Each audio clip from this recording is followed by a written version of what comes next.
So lest anybody think that I'm a bit of a car snob, this is a beautiful little Honda N600, 1970 as it says. The Honda, back then they had the S600, as you've seen through a couple. That was sort of the coupe and the convertible. The N, which was more of the commuter vehicle. The N was the series that everybody drove around. Then they had what was called the Z600 series, and they were a little bit curvier, a little bit more cut, a little bit more athletic. But this is an early S600. There was one model before this in Honda's line. It was called the N360. Tiny little car, little micro car. But this is the N600.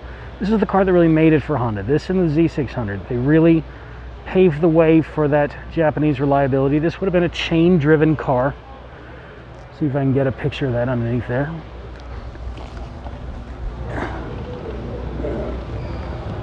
Maybe not. There you go. There's that chain drive down under there. So kind of like a bicycle, like a motorcycle. Honda made motorcycle, so it stands to reason they would make a chain-driven first car. I reckon it looks a little bit out of place in front of the Alfa Romeo and 2 Corvettes. I don't know, I think it holds its own.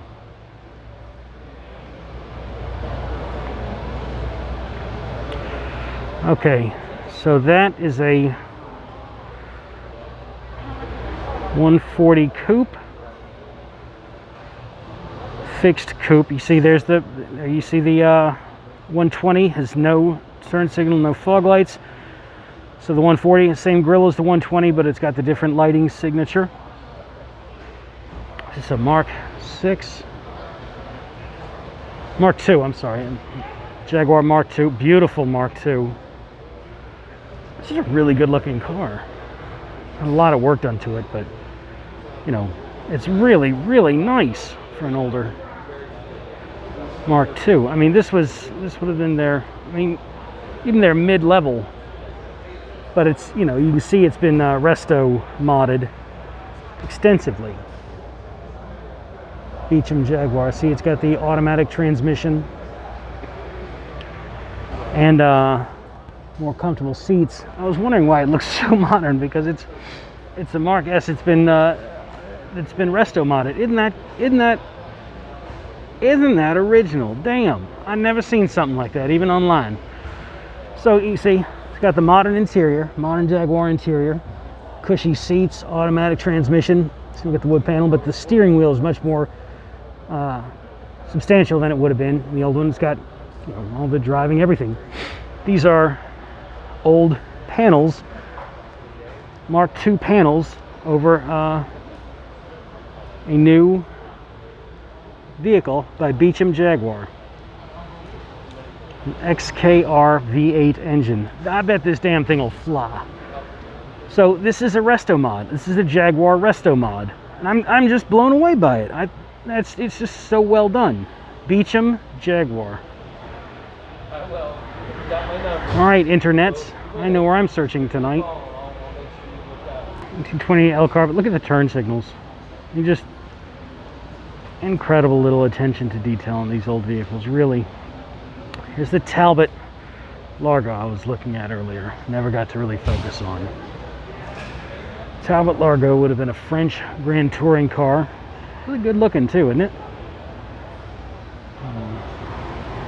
Feeling that grille. And lean lines, curvy in the back where it should be. Very nice. And it doesn't look good parked next to this Lancia. I mean, anything looks good parked next to a Lancia. Kind of an odd pairing with that Pantera. Do what you do.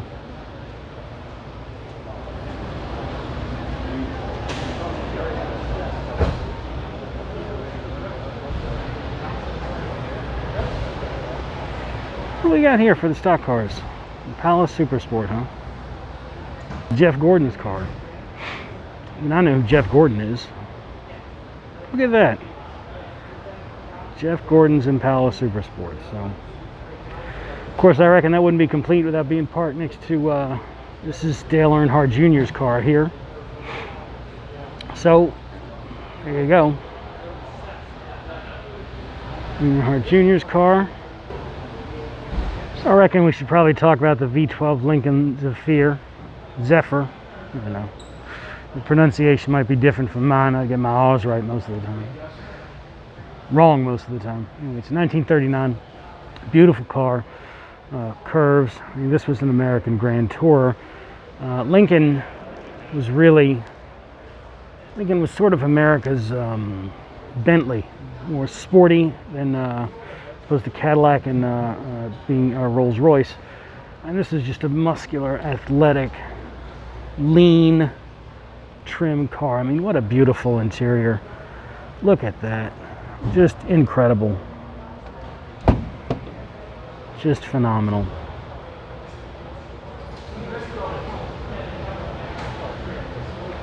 That Art Deco styling. This is an absolutely Art Deco car. Absolutely Art Deco inspired. You see the grille lines going up. In the 30s was really a time for Art Deco and American industrial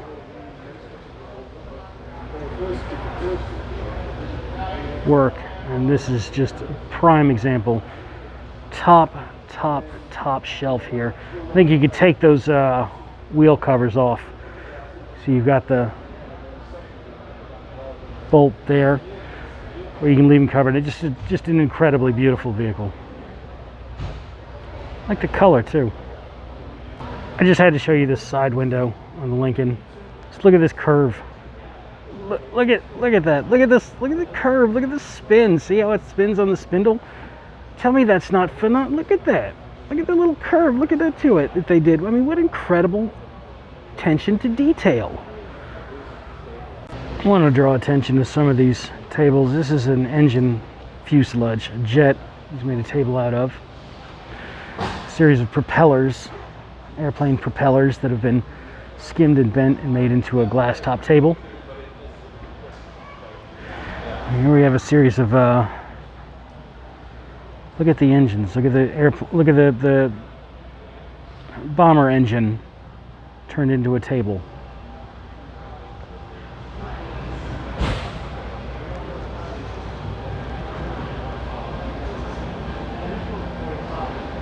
If there's anything anybody didn't see, I apologize.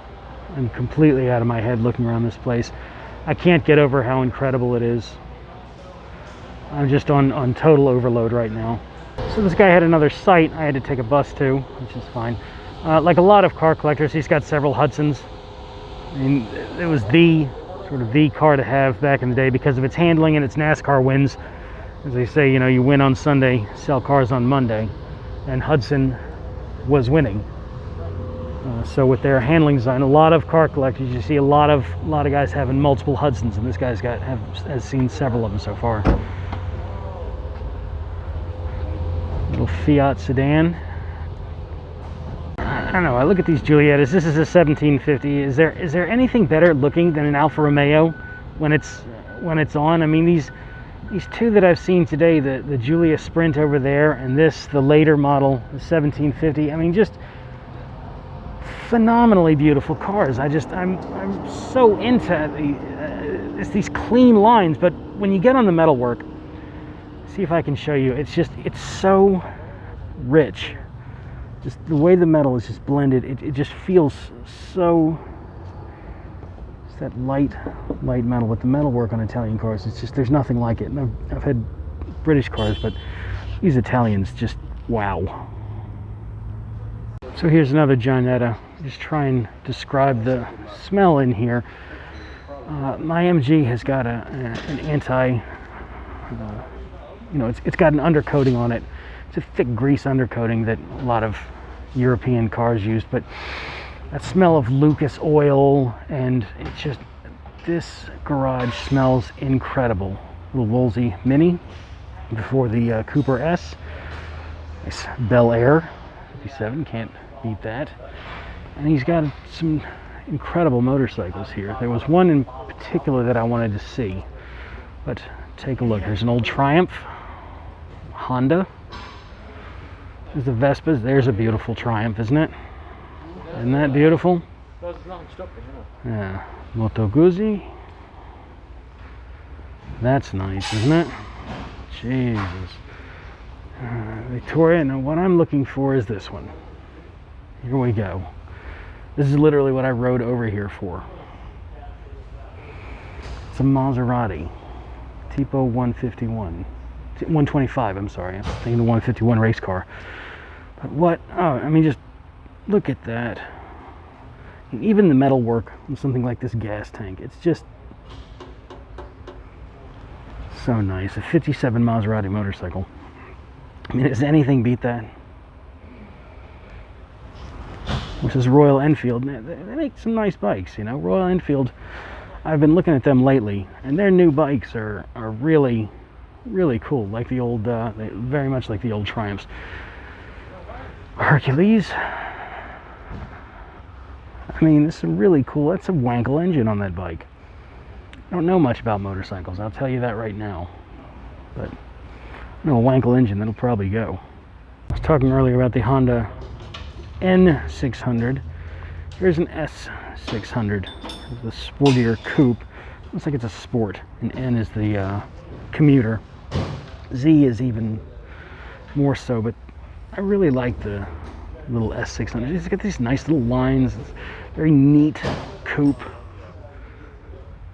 Great little handling car. Just wrap that little gear speed and just, you don't have to go fast to have a really great time driving.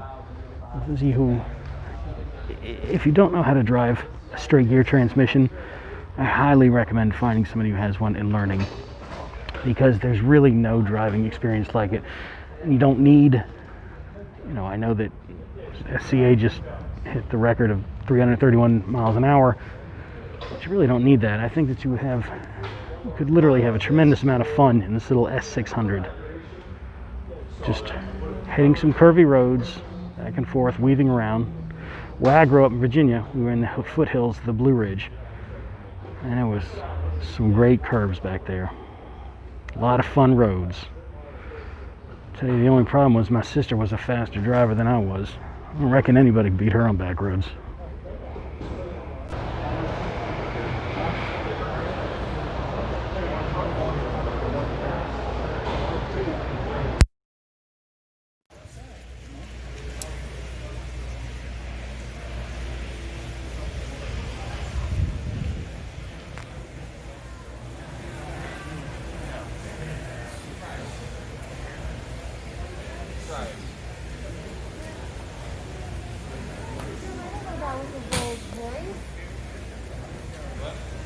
It is a Rolls Royce.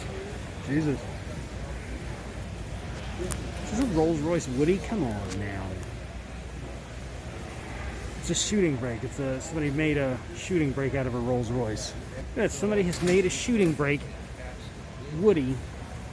It's not even a shooting. I mean, they call it a shooting brake, but it's really a Bipolar Rolls Royce.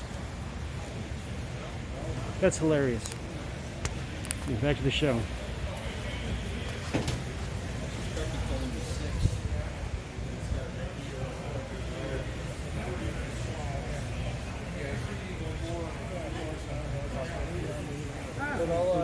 I'll take a picture of it and shoot it to you right now.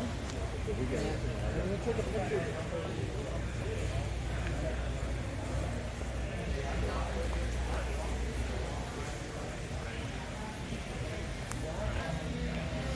It goes in there, right? Yeah.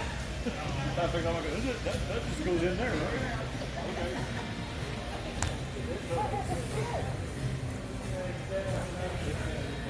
What's the shark fin? The gray one. 15 years ago, we made it.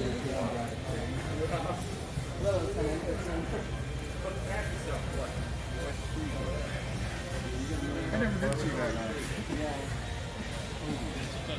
Oh yeah, you are.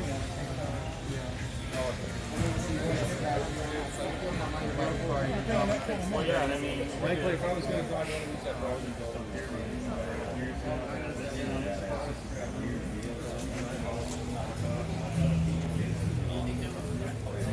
She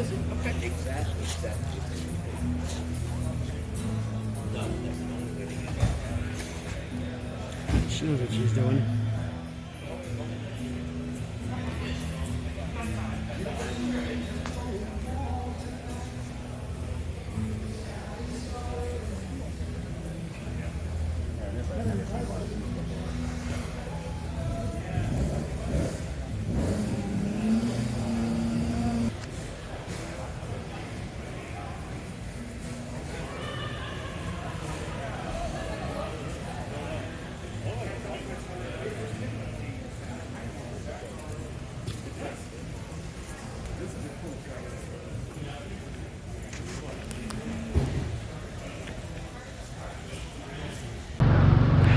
Hey guys, I think that's it for me in the Elkhart collection. Head home and so I can put this together, probably make a couple videos I can do to help y'all get over me rambling so much. It's really exciting me seeing all this. It would be really exciting for anybody, but I hope y'all like what I'm able to put together for y'all. Really impressive collection. Film it on the way out.